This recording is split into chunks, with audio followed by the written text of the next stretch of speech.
Today on CCX News, addressing the labor shortage, where hiring signs are still more prevalent than available workers to fill those roles. How one company in Maple Grove has found a way to fill the gap.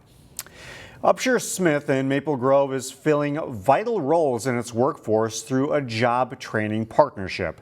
This weekend, Emily Haugen shows us how state funding is helping some workers advance their careers while on the job. The manufacturing industry is ever evolving. At Upshur Smith in Maple Grove, they're finding new ways to keep up. If you drive anywhere, right, you're going to see help wanted, right? And we were struggling a little bit, to be honest, with recruitment of new production force and retention. Kevin Krenz manages operations training.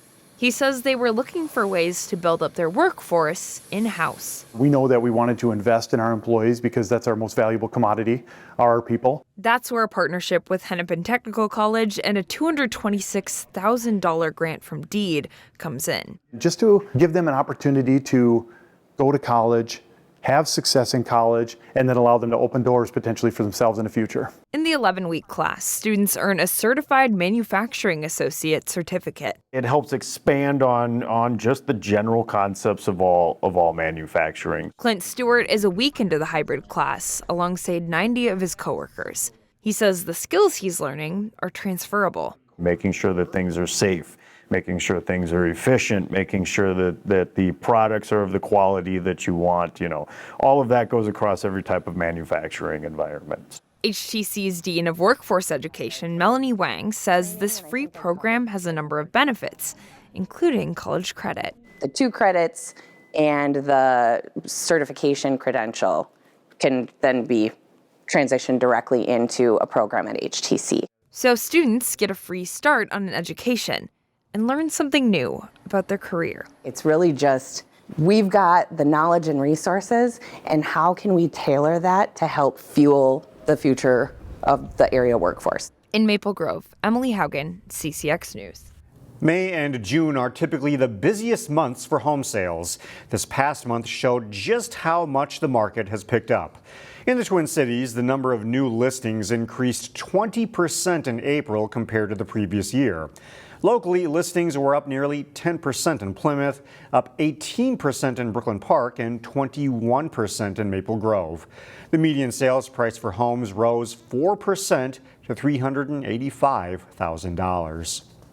If you have old yearbooks lying around the house, the Plymouth Historical Society may be interested. The Plymouth History Museum is in the process of collecting any yearbook featuring Plymouth residents. The goal is to obtain as many yearbooks as possible so that visitors can look through them to see how styles have changed or check out old photos of their relatives. The Historical Society will accept yearbooks from any year and any school, public or private, associated with Plymouth. The best thing about yearbooks is to choose your own adventure. It's, if you love football, you can go and look through football pictures, or if you're a genealogist, you can look and see Grandpa when he was in high school. The museum, located in the old town hall building along Fernbrook Lane, is temporarily closed, but officials hope to reopen it to the public later this summer. As the school year winds down, staff members in the Wayzata School District are getting some well-earned recognition. This weekend, we show you a program that highlights some of the district's most deserving heroes. Do you know where all the ribbons are? Behind every successful student Teamwork is a teacher who made an impact. I've been in Wayzata School District for the last 13 years. They've shaped who I am. I've had a lot of great teachers, including our teacher right now, our compass teacher, Mr. Kimbler. After a long school year, one could argue those teachers and staff members deserve a treat. This comes from Nothing Bundt Cake Minnetonka. We partnered with them. It adds a little sweet treat to the deal. Or more specifically, bundt cakes. Everyone's always happy to see us. We're known as the Bundt Cake people. Ella Podiak, along with Paige and Sydney Povitz, are part of Wayzata's Compass program, which helps them earn college credit while working alongside professionals in the workplace. The students spent the entire semester working with the Wayzata Education Fund that provides grants for teachers and, yes, bundt cakes. So we feel very fortunate to have this opportunity, and it's taught us a lot about the real world and organization, communication, and planning, and all those types of things. We've redesigned the certificate this year to be more on brand. Today's project is special. 115's in here. They're working on the Highlight a Hero program. For $25, people can nominate a district staff member. Congratulations, you've been nominated for the Highlight a Hero Teacher Appreciation Month. The students roll the cart from one class to another, A106 is next. taking the teachers by surprise. Very nice to be recognized, yeah. So amazing to be recognized by my students. It means the world to me. And in some cases, My favorite principal! even run-down people in the hallways. Fun cake for you. Whatever it takes to show staff members that their work is appreciated. Wow, that was very kind. Thanks for delivering that. Of course. I feel like I have the opportunity to give back before I leave that not every other kid has.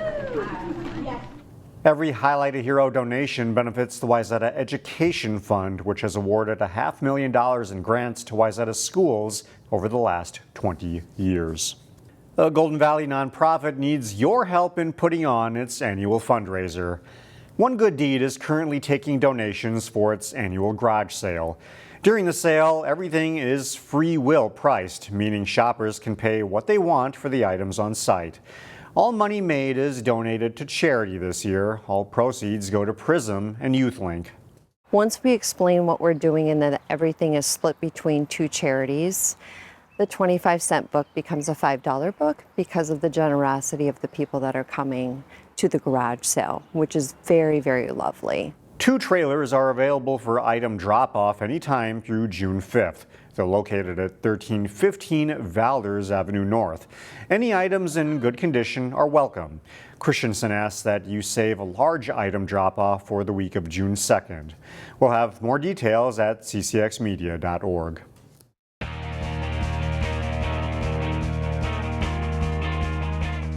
Champlin Park girls lacrosse followed up a trip to the state tournament last year with another stellar season this spring.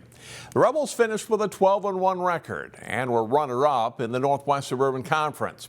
In this week's CCX Sports Spotlight, Chaz Moots profiles a senior captain that's had a terrific run in her time at Champlin Park. The start of Annabelle Johnson's lacrosse career began in 3rd grade when Annabelle and her sister Clara looked out their window and saw the neighborhood boys playing a sport they had never seen before. We were just curious because it's kind of an interesting looking sport. You know, you don't see a lot of stuff with the weird rackets, and so roughed it up with the boys. Those lacrosse sticks that the neighborhood boys were playing with were sent from their grandfather and Canadian Lacrosse Hall of Famer Harry Nightingale. Harry didn't know it at the time, but his gift sent of lacrosse sticks to his grandsons unintentionally sparked an interest a few doors down. My sister and I thought it looked interesting, so we picked up a stick and then we both played ever since. Annabelle's dad, Jeff Johnson, Yep, for sure, also grew interested in lacrosse, so much that in 2019, he became the Rebels head coach. It's a full-time job coaching for sure. Jeff really got into lacrosse when he saw how much his kids enjoyed the sport. They'd be out in the front yard for hours, you know, throwing the ball around, hammering out their stick skills and trying to throw it back and forth as many times they can and see how many times they could do it without dropping it.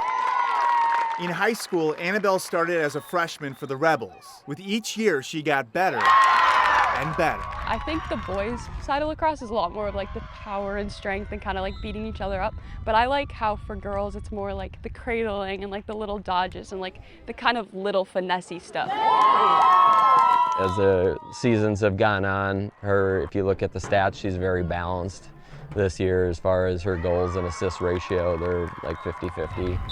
In her 4 years at Champlin, Annabelle has become the program's all-time leader in points, assists, ground balls, draw controls, and cause turnovers.